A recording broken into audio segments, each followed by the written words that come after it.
Good afternoon, and thank you for tuning in to Armor Animal Health video series of Have You Heard? We're happy to bring you educational and relevant information to help your operations bottom line. Today, we'll be talking about updates on dairy cattle reproduction programs. My name is Alyssa Fischer, and I've worked with Armor Animal Health for a combined almost 3 years. I'm a customer service representative working with many producers across the United States. I'm also a certified veterinary technician in the Wisconsin. We also have with us today our fabulous vet, Dr. Jim Heier. Can you tell us a little bit about yourself, Dr. Jim? Hey, Alyssa, I know this topic is fantastic and exciting, so take a deep breath, relax, slow down, and enjoy the ride. My name is Dr. Jim Heier. I'm one of the group of professional service veterinarians at Armor Animal Health. Been with them going on 2 years. I was born and raised in Green Bay, Wisconsin, graduated in the third veterinary class at the University of Wisconsin-Madison Veterinary School in 1989. So I guess that makes me an older person. Practiced for over 31 years in a little town called Denmark, Wisconsin, 8 miles southeast of Green Bay. And the best part is I'm a city kid who fell in love with cattle and with draft horses because of family ties. My wife and I, up until the last year, showed at 5 different state fairs a year with our draft horses, and we are huge fans of the perch run breed. The topic we've talked about today is updates in reproductive for dairy cattle, for the systems and way to get them bred and how things have changed, and it's something that should help everybody make some money. Alyssa, back to you. Well, we're just hearing that we're getting people in from Georgia, Arizona, and Wisconsin. How exciting, huh? Cool. Isn't that pretty exciting? Well, before we begin, I want to let our viewers know that if you have any questions, that always ask your questions down in the question box on the Facebook page, because you could be entered to win a free Allflex syringe, one of these really cool Allflex bottle mount syringes, 100 ml, to make it very easy for your repro program, or a really cool Armor Animal Health sweatshirt. So I'll be sending those out. So ask some really cool questions. So ask away, and we'll answer all those questions at the end of the presentation. Okay, Dr. Jim, what are our main focus points for today's presentation? Well, Alyssa, before we get started with that, here's a little surprise. There's a video at the end that I had with a client of mine that I used for experimenting on while I was in practice, and he's also an Armor Animal Health client.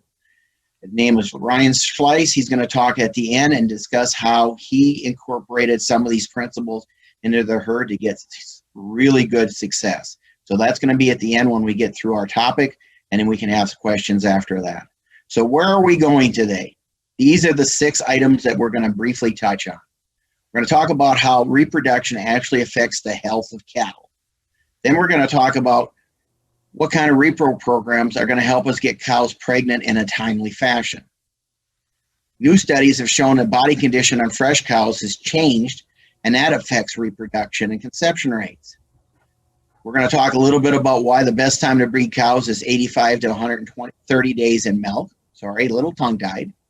And we're going to just briefly touch on some of the different sync programs and how they work as far as conception rates and where they might fit in. And the last thing is the stuff that is brand new research that's been out just in the last 2 to 3, 4 weeks, is the fact that on the first part is a new one called double dose prostaglandin shots on your off-sync, where the last few years we've been giving, where you have a typical off-sync program is GnRH, 7 days later, prostaglandin shot, skip a day, give a GnRH, and then breed the following day. We are given a second prostaglandin shot. The new research says that if you give a double dose, you can skip the second prostaglandin shot and get the same results, that 8 to 10% boost. Then we're just going to briefly touch on a new GnRH comparison study and talk about the little bit difference there. So there's your focus points. That's where we're going to go. Get us started, Alyssa. That's very exciting. So to get us started, the first question will be, for those who aren't as familiar, what's the difference between your pregnancy rate and your conception rate? Fantastic question and a great place to start, because even I had problems with this up until a few years ago, and I've been at this 30. Conception rate is the number of times it takes to get a cow pregnant, whether it takes 30 days or 2 years. Preg rate is the number of eligible cows to be pregnant, whether they were bred or not, in a 21-day period that are actually pregnant. So conception rate tells you how many times it took to get her pregnant. Pregnancy rate gives you how efficient you are at getting her pregnant. Good answer. So do you think having a better reproduction program and better reproduction rates help the overall health of your cows? Certainly. So since the industry has learned in the last few years on how to breed cows, we found out that cows that calve on a regular basis have fewer health problems than cows that are slower to breed. These cows have less metabolic issues at freshening, especially now that the world's feeding TMR rations, and a lot of them are feeding one group TMR rations. So if a cow doesn't get bred in a short period of time, she gets fat, and that causes big health issues when she freshens in the next lactation. These big gains in body condition make cows more prone to retained placentas, displaced abomasums, DAs, milk fevers, ketosis, and fat livers. Fat livers are just malfunctioning livers. It doesn't mean the cow's always necessarily fat. It just means that her liver cannot get up and going, and it's malfunctioning. It causes problems. The other thing with big fat cows that lose weight real fast is we can get some feet problems, mainly from laminosis. So as these sync programs have gotten cows pregnant quicker, this has allowed us to start culling for things other than reproduction. And that's opened up a lot of areas for us. So we have things opening up and we're thinking about getting our cows bred. For example, on my farm, we have been using a 60-day voluntary wait time for most of our girls, but studies have been shown that it's better to almost push that voluntary wait time to 75 to 85 days. Can you better explain why studies have been showing that it's better off to push that back a little bit more? It's a great question, and it takes a little bit to explain it. So here's where we're going to go. The reason we've been able to push the 60-day voluntary waiting period back for better health to 75 to 80 days is these programs have made us so much more efficient in getting cows pregnant that these cows are cutting down on their calving interval, making them shorter. This is how it happens. The best time to breed cows is less than 130 days in milk. Our goal is to get 2 breedings into them before 130 days in milk. We could never do this before. But now with today's sync programs that we're getting 40 to 50% conception rate per cycle, that these are 50% pregnant per cycle on each breeding, we can have 70% of the herd pregnant by 130 days in milk. So we have less cows that are over 150 days in milk that still get bred. We get a consistent calving interval, and we have fewer cows bred late that freshen fat. So this is why we can back up our breeding, our volunteer waiting days to 75 to 85 days. I personally like 75 to 80. And this is the basis of that. A calving interval for most breeds, particularly Holsteins, is 13 and a half months. That's the best time the cows to refreshen. The word I'm looking for is change the cycle over again. If they get bred too long, too late, they have too many days in milk, they get fat, and we have problems when they come in. And sometimes they're so severe that they leave the herd right away in that first 60 days. If we get them bred too fast, they don't have enough time to regain the weight that they've milked off. And when they freshen the next time, they crash, meaning that they have some sophomore slump, which means that they just don't produce the way they should. So by going to a 13 and a half month calving interval, in order to achieve that, because we're getting cows pregnant so fast, we have to push our voluntary waiting period back, which is actually better for the health of the cow, because then we're not giving cows the shots less than 30 days in milk. That's the long version. The short version is we can push the days back because we are a heck of a lot more efficient at getting them pregnant. The other thing is whether you're using sync programs or using activity monitors to detect heat, you're getting these cows pregnant. It's going to keep your health issues to minimum. It's going to increase your daily production. and allows for reasons other than reproduction. Excuse me, I have a little bit of a cough in my throat. Well, one thing as a producer, we've started to realize is we have to start thinking ahead and looking at our cow's future. Knowing that her current lactation, her dry period, and her pre-freshening period are going to affect her future lactation. How do we keep her challenges from her current lactation from affecting her long-term repro of her next lactation? Another great question. This is what we're finding out as of late. The body condition scores during the lactation that we all grew up with have changed. Just like repro conception rates have changed, what we want for condition scores in the cows have also changed. We don't want the extremes anymore. We don't want them super fat. We don't want them super skinny. So what we all learned in the past, especially if you're my age, that we used to want cows on a scale of 1 to 5 dry off at a minimum of 3.5, because we thought she needed to have all that extra weight on her to meet her energy needs in early lactation. But what we now know is a condition score of 3, which is a lot lighter, is going to allow this cow to gain weight in her first 60 days. If her cow is gaining weight in her first 60 days, she's in a positive energy. This is not only going to decrease your metabolic diseases such as ketosis, but that positive energy is going to allow us to get the cows pregnant quicker. Cows that are in positive energy conceive a heck of a lot easier. So it allows us to do a better job in a smaller window to get the cows pregnant by keeping the cows actually skinnier. So we got our ladies primed and ready to go. They got a longer voluntary wait time. They got a better chance to recover after calving. How do we increase our chances of our girls conceiving during our peak rates of 80 to 130 days of milk? What's the best chances of getting them to conceive?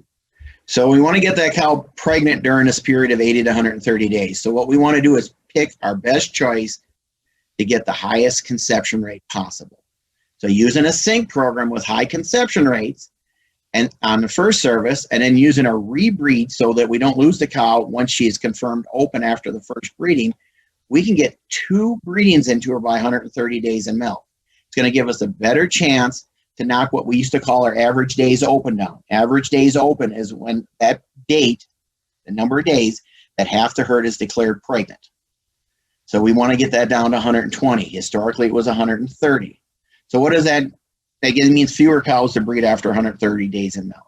So here, what does that mean? If you can use a 50% conception rate on your first breeding, you do 40% conception rate on your second breeding, we can potentially have on a 1,000 cow dairy, have 700 cows confirmed pregnant by 130 days.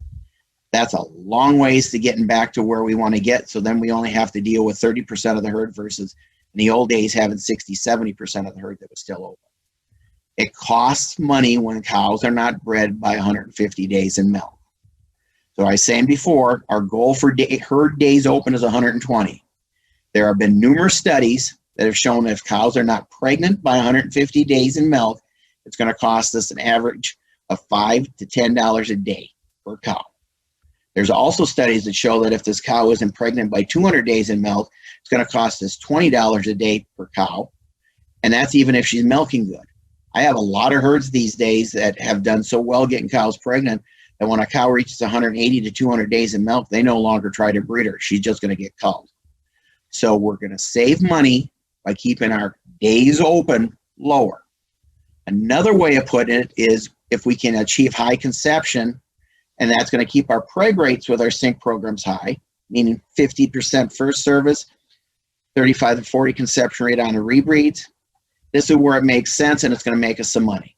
According to the University of Wisconsin-Madison study that was done a few years back, 1% increase in preg check and preg rate, sorry, not preg check, preg rate is worth $15 to $35 per cow per year. So let's put that in perspective. In 2010, this is where we've changed. Herds that were on DHIA tests that reported a repro were at 14% preg rate. Today's herds are actually closer to 22% preg rate. Again, 22% of the cows in a 21-day period pregnant. But there are herds out there achieving 30 to 35. This is where we're going to make some money. by going from that 20% on your herd. If we have a herd that is at currently 20% preg rate, wants to reach 30% preg rate. It's a 1,000 cow dairy. They're going to increase their income by $200,000 a year just by moving their preg rate from 20% preg rate to 30% preg rate. That's a lot of money by just making yourself more efficient. So now remember, our sync programs can be as simple or as complicated as you want. And there's one rule to the whole works. When you do a sync program, you cannot skip shots. You cannot change the dates. You cannot change the program schedule. You got to be compliant on every shot. Does that answer your question, Alyssa? Most definitely. So pick a program and stick to it. Dr. Jim, can you rate some of the best sync program options for us by best conception rates? I sure can. There's basically broke down to programs that are set up for first breeding to synchronize cows, and there's programs that for resyncing or once they were already bred and confirmed open and we want to get them rebred. So just highest to lowest. We could spend days on this, but highest to lowest, your off-sync program is one of the lower ones. Your pre-sync 14, which is when you're doing 2 prostaglandin shots early and people like to cherry pick their cows off at the beginning. That's one. Can you explain to those that don't know what cherry picking is, what it is exactly and why you would cherry pick? All right. The way I look at for cherry picking is this. You have, when you can go out and harvest off your cherry tree, you can either take your ripe ones ready to go. Those would be your cows in natural heats off the prostaglandin shots. Or you can just harvest the whole tree at one time and take the whole thing at once and get a better rate. Cherry picking is when you catch the cows that come off the prostaglandin shots and they're in a natural heat. A lot of farms like to do that thinking that they're going to save time. If they let the cows go through the whole program, they actually have a higher conception rate. It depends on the farm. So going forward, after pre-sync 14, then your pre-sync 11, which is 11 days between the prostaglandin shots and the off-sync. And your granddaddies are your G6G shots and your double off-syncs, where you can get 50 to 60% pregnant on the first service, which is completely unheard of 10 to 15 years ago. Now for open cows that were preg checked open, natural heats only get you about 35%. So here's your benchmark. The old days when I became a vet and we used to palpate cows and find a CL there and just give it a loose shot, you only get about 20% of them pregnant off of giving them a prostaglandin shot. Then we go back with off-sync, or we use the G7G, which is the GGPG. You can use that one for resyncing and or even use it on first ones. The neat thing about some of these programs, there's no one that fits everybody perfectly. I like to use for herds less than 400 cows. I like to use a G7G, especially when a herdsman or the owner also needs to spend time in the tractor. I can line up 75% of the shots all on the same day. I can get my first breedings and my resyncs all done in the same program and just try to make their lives a little easier. So that's just kind of a brief overview of the sync programs. So as we know, there's no such thing as a perfect sync program. Can you tell us what's the most important thing to start or to have in a reproductive program? The most important thing in a reproductive program is to have a program. And then also you need to monitor data. You need to know where you started and where you ended up, and then you're going to have to stay compliant with your shots. You need to either make sure yourself or your employees are following through on what their program. You don't want to do like my mother did. She collected recipes for years, but I'll be darned if she ever followed one recipe to the end and then she turned around and say, this recipe doesn't work because I followed the recipe. No, you didn't. It's only as good as what you follow. So yes, the reproductive program is what you pick out, what works for your farm. Definitely. Oh, another question. So does a farm need to sync if they also have activity monitors? Activity monitors are working out really nice, and the technology on them is really, really good. But most of the studies over the last 10 years have shown that activity monitors are only going to pick up about 80% of the natural heats on these cows. So you need to literally draw a line in the sand and say, we're going to watch for natural heats up until this point. Say it's 80 days or maybe it's 90 days. And then at that stage, all cows are going to get pregnant, whether they're on a sync program or if they're on the activity monitors. It's always a combination to get you the results, and every farm is a little different. I know some farms that activity monitors work a little better. I know activity monitors that have gotten older and don't work as well on other farms. The major thing to remember again is we need to get these cows pregnant and bred in this short period of time. We don't want to have cows get out 200 days in milk and forget that we never bred them. Definitely. Oh, hold on. So, Dr. Jim, let's get to some exciting things. Can you tell us about this new information coming out on these sync programs? The new information is kind of interesting. It just came down the pike in a meeting a couple weeks ago. The last couple of years since I've been working for Armor, the new hot topic was on the off-sync program, refresh your memory, GnRH, 7 days, prostaglandin, skip a day, GnRH, breed. What we've been doing is turning around and giving a second prostaglandin shot after the first one, and we've been getting a better conception rate of somewhere between 6 and 10%. The new information just out is you can do a double dose of prostaglandin on the first shot and skip the second shot.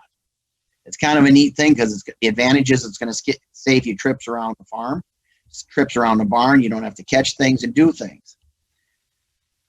The disadvantage is it only works on longer acting prostaglandins. What I mean by that, ones that don't have a short half-life, which is a pharmacological term, which means how long before it's metabolized in the body. There's 2 prostaglandins that we use. Dinoprost, which is lutulized, and forgive me, my pronunciation's always odd, cloprostrol, which is your Cincture, your Estromate, and your Prostamate. Lutulized diprost does not work when you give a double dose. Lutulized is a fantastic drug, works every place else. I have no problems with it. We just needed a longer acting one in this case. So if you're going to do a double dose prostaglandin, don't use lutulized. The other thing is you're going to have to figure out, especially if you're doing a pre-sync off-sync program, you're giving multiple prostaglandin shots. You do not want to give a double dose on the setup shots, only on the one that you're going to use for breeding. So we have to figure out a way to get it into our computers and our programs so we can keep that to a minimum. The other neat thing that's out, and we're going to just touch on it briefly, about 10, 15 years ago, they had studies done on the ovulation caused by GnRH products. And at that time, Factoro was a little bit behind the other ones, a few percentage points, but have since been shown in studies to be about the same. There's a new one coming out that you're going to see that has just been released that's going to show Factoro is behind the other ones as far as percentages of ovulation. It's only one study. Don't make any drastic moves yet, but wait for some more studies to come out to show you whether or not we need to switch to a different GnRH if you use a Factoro. But remember, we want multiple studies because some of these studies can be small numbers. That being said, Alyssa, that's the new information. Are we ready to watch a video now and see how this information we talked about was put to use and with the results that have happened over the last 12 years?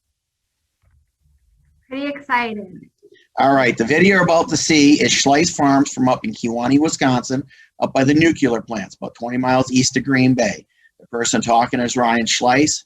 I've been able to work with Ryan for the last 14 years. And when we first started these sync programs out at their farm, he was a senior at River Falls, University of Wisconsin, and he gave it as a senior project. And it was such new stuff that the reproductive physiologists at school were listening to him. So let's hear from Ryan, and then we can talk about it, or if there are people have questions, they can bring them up after. We're here today with Ryan Schleiss of Schleiss Farms, and he's going to talk about how he installed a repro program, what he uses, why he went with it, and what are some of the benefits. Ryan, would you like to tell us a little bit about the farm? Sure.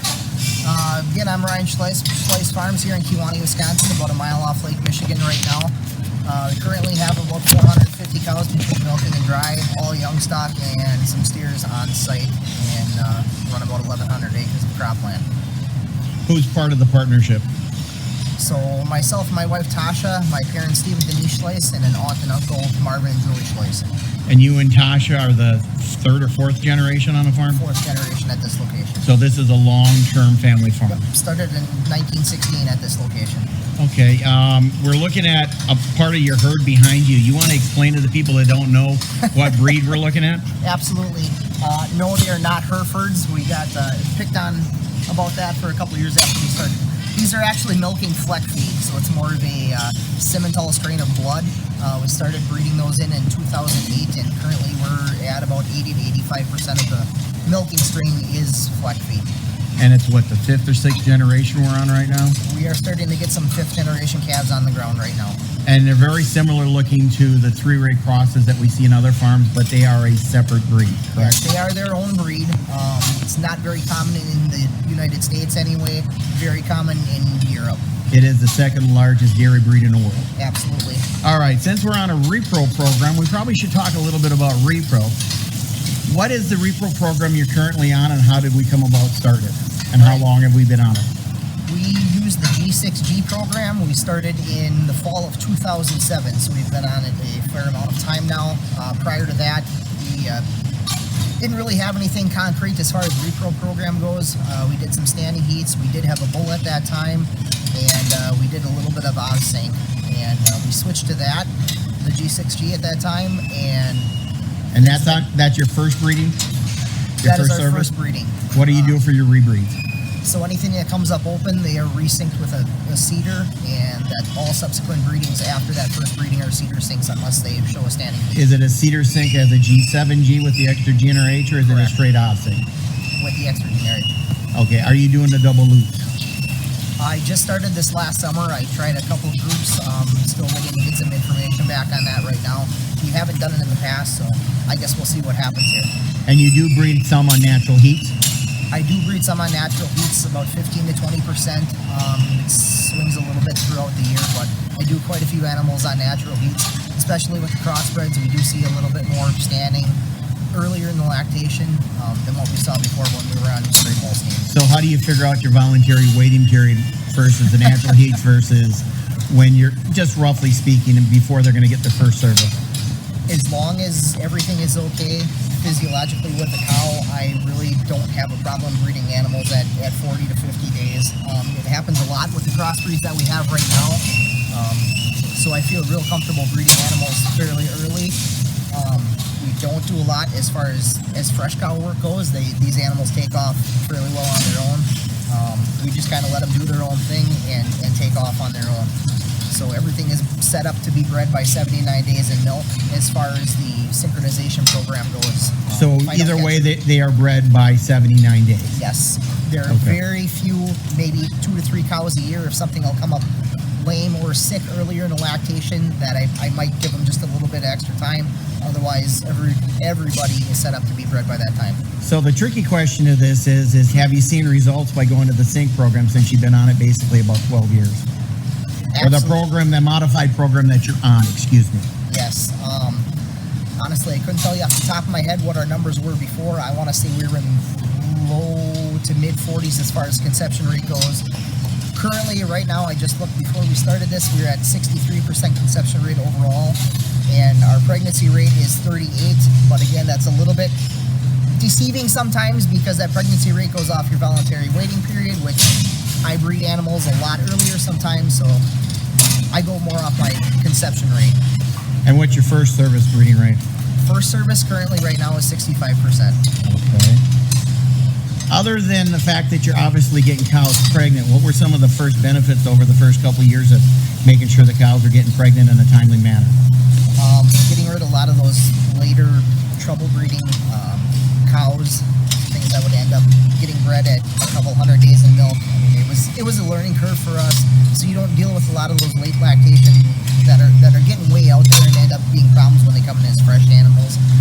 We ended up, like I said before, we did have a bull prior to starting this program. The bull left about a year and a half in because there was absolutely no need for him. No need and a safety risk, so no point in having him around. I noticed watching the cows, you have very few lame cows around here. Was that also a factor in helping you eliminate the chronic lame cows? Yes. Allowed us to do a little bit more selection. Getting lame cows out of here. Yonis is not a issue that we really have a whole lot. We do test. Everybody gets tested yearly at dry off, so we do test. So if something does pop with that cow, it's not an issue sending her down the road. Okay. Next question is I have a lot of people that are going to look at your cows and say that you're milking a beef breed and they are bred for breeding purposes anyway. But back when you started this, the herd was split between Fleckviehs and basically Holsteins and a few others. Correct. Did you see a difference in the results, whether they were Fleckviehs or the others, or is it pretty much the same across the board? I would say the Fleckviehs probably are a little bit better, but when we did start the program, it was about, I would say, close to a year before we actually started breeding the Fleckviehs in, and that was only using the semen. So we didn't have milking animals on the ground until 2 years down the road after that program. So you're telling me you did see a significant difference on the Holstein? Absolutely. All right, and the last one, because a lot of people have problems with compliancy, timing. I talked before we showed this video on the fact that you have to keep to this schedule. It's very important. How difficult is it for you to do all this stuff or to have somebody else give the shots? For me, it's very easy. We have the DairyCom DC305. Everything is set up in that program, so it spits out the list every day they need the shots, and it lists the shot that they're supposed to get. I can probably count on one hand the number of times since we started this program that cows have missed shots, and it was usually a communication error, so that was human error. But otherwise, compliance is not an issue at all. All right, thank you very much for the interview. I appreciate it. And if you got any questions, send it to us in the question and answer, and we'll get a hold of Ryan. I hope you all enjoyed that video. A couple of things we need to talk about that Ryan asked after. He said, first of all, it's very easy for him to go on vacation or take a weekend off because the shots are anybody can give. They just follow the sheets that he's got made up, and they have no problem keeping everything going. The other one is Ryan does horn breed, which means he deposits half the semen in each horn when the cow's in heat. It gives you a better conception rate. But look at his results. It's the same since he hasn't been doing the double lute shots or double prostaglandin shots. He has not been doing them, so you can get the same results by doing them without doing the horn breeding. I would love at this time to thank Schleises for participating, and I like to thank them for the years that they allowed me to help experiment working with them, and I've learned an awful lot of reproduction because of the ability of this herd to be receptive to trying things. So Alyssa, that gives you an idea of what can happen. It's been consistent for 12 years. They do not crossbreed on beef because they are breeding a dual purpose herd to start with. But the neat thing is the more calves that they get, they have a supply in a market to get rid of them, and it allows him to really cull heavy. So where do you want to go now, Alyssa? Yeah, We're good with the video, and we've done the hard homework part. Yeah, we're so thankful. So, Dr. Jim, why don't you give us some take-homes in a minute? But first, let's give a shout out to get your last minute questions in.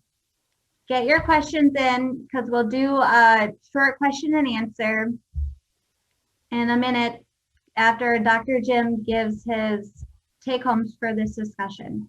Okay? So get your last minute questions in and we'll answer questions after Dr. Jim's short take-home summary. Okay?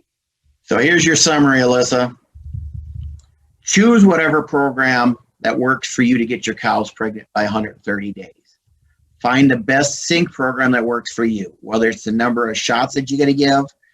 Make sure that you're allowed to keep your compliance at 100% on your shots, the days of the week that works for you to give these shots, and if you like to give them all in one day, find the best tools that work for your choice of program, whether it's one type of prostaglandin shot, one type of GnRH shot.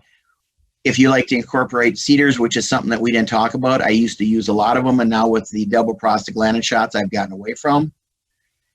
And keep to your program without fail.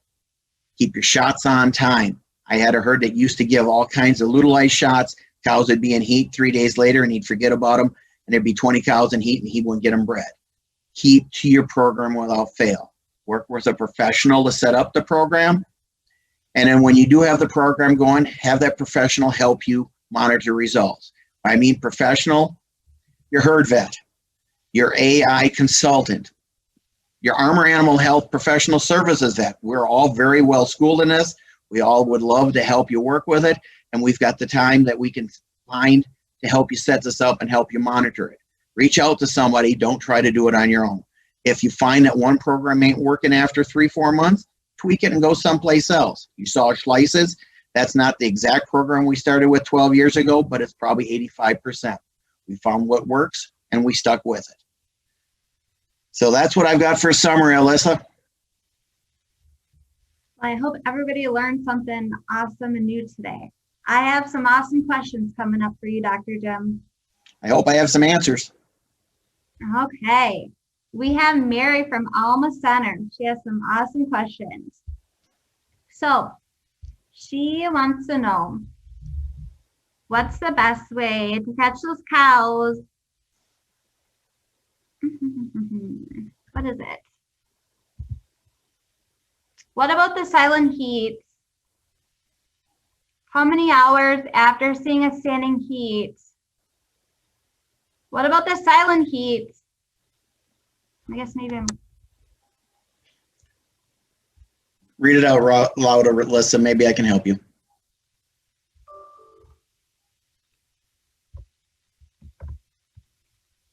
What are the best ways to catch the silent heats? The best way are cows that aren't showing heats is to turn around and do just like what Ryan was doing on the video. You give yourself an optimal amount of time, so you will catch them on natural heat, say from 50 to 70 days, and then have it set up that if she doesn't show you heat by 70 days, you're going to enroll her into even a simple off-sync program or a G7G, which is only one extra shot 7 days before. Sit down, think through it, where you want the cows pregnant, or not pregnant, but where their cows are bred, and that way everybody, if they haven't shown a heat by a certain day, are enrolled into a program. So sit down, figure it out, go with it. If you need some help, give us a holler or work with your herd vet. But that's how we take care of those cows that don't show us heats. Just because they don't show heat doesn't mean they're not cycling. Mary also wants to know, how many hours after seeing a standing heat is it time to breed the cow?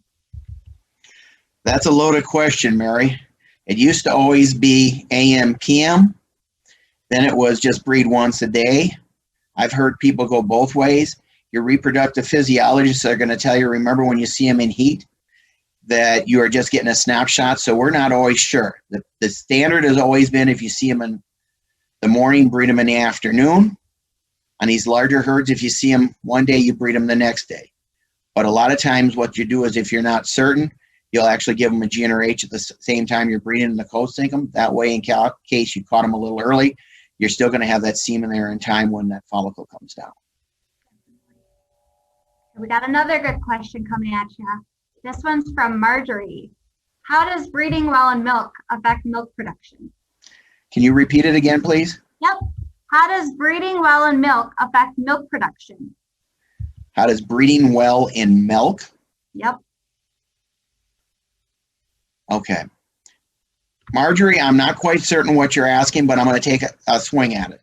I think what you're saying is, when you get these heavy producing cows, does that affect your reproduction? These days, if you synchronize them, you have just as good a conception rate on those heavy producing cows as you do on the non-producing cows. It used to be 20 years ago that you had a heavy producing cow that you'd wait 30 days to breed her back because you were worried about having her in a positive energy. These days, with the way we feed TMRs and with the body condition scores that we bring onto them, we get them in a positive energy earlier. And those high producing cows, I've had them on a number of herds, that I get cows pregnant that are milking 130 pounds, and we get them pregnant so they're coming back in at 13 and a half month calving interval. It can be done. Milking doesn't affect them as long as all your other ducks in a row, your nutrition and all your other things, and that uterus is cleaned up good.